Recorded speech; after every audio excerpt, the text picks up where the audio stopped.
Loyola Marymount University and her doctorate in sociolinguistics from Howard University. She is a professor of ethnic and women's studies at Cal State Polytechnic, and she's also into the area of Ebonics. That's where she's done a lot of her research. And her interest has been on African American culture, African American history, and on Ebonics. Let us now hear from Dr. Toni Humber. Thank you.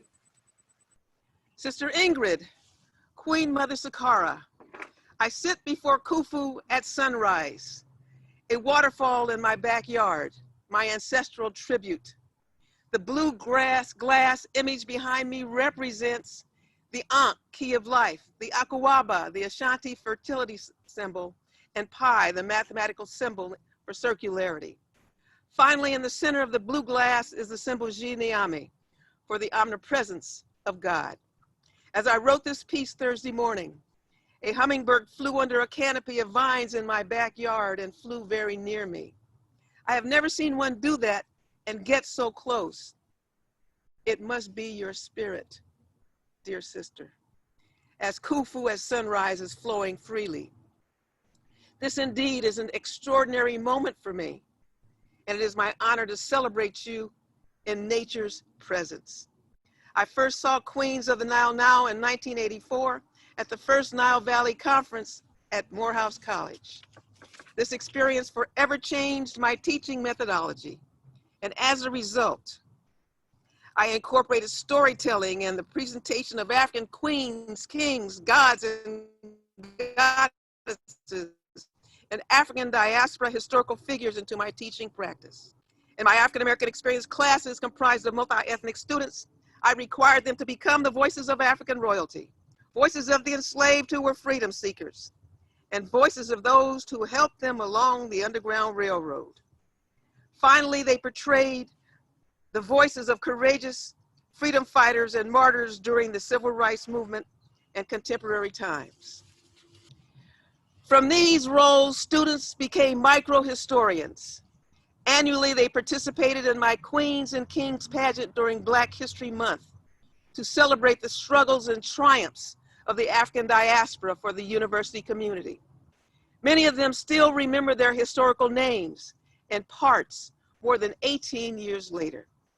At an awards luncheon for young scholars, I witnessed a campus group of about 16 women of multi-ethnic heritage march into the auditorium in song, celebrating their queenliness.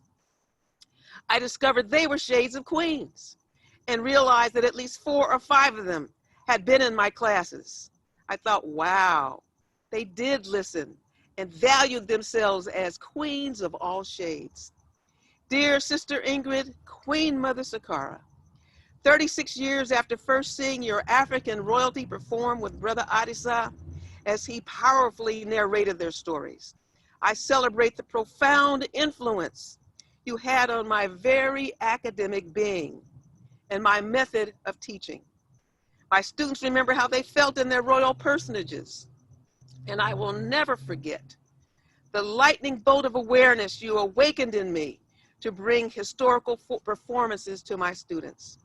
So dear sister, I pay honor and tribute to you, Queen Mother Sakara, for your extraordinary achievements. We celebrate you for your remarkable deeds, your great cultural influence, and for bringing the light of African greatness and genius to us in all its glory. I end with the candle lighting ceremony for you, Queen Mother Sakara. Ancient Egyptians had thousands of years of uninterrupted stargazing.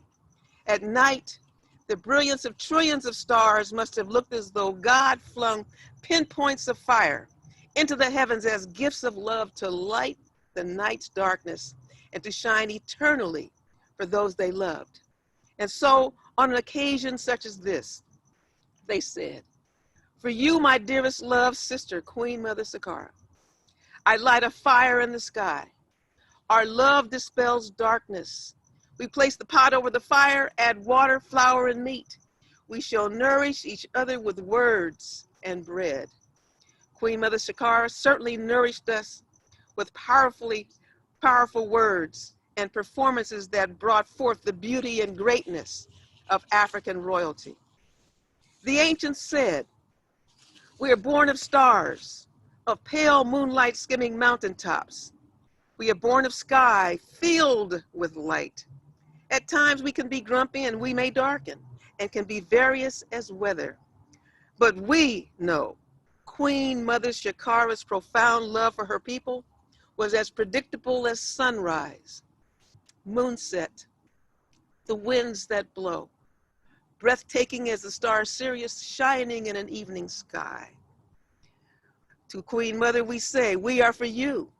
We are the utterer of your name. We speak of you often and you shall love." And I have added, we think of you often and we shall love. Raise your hands in the air as if you have a candle and repeat after me.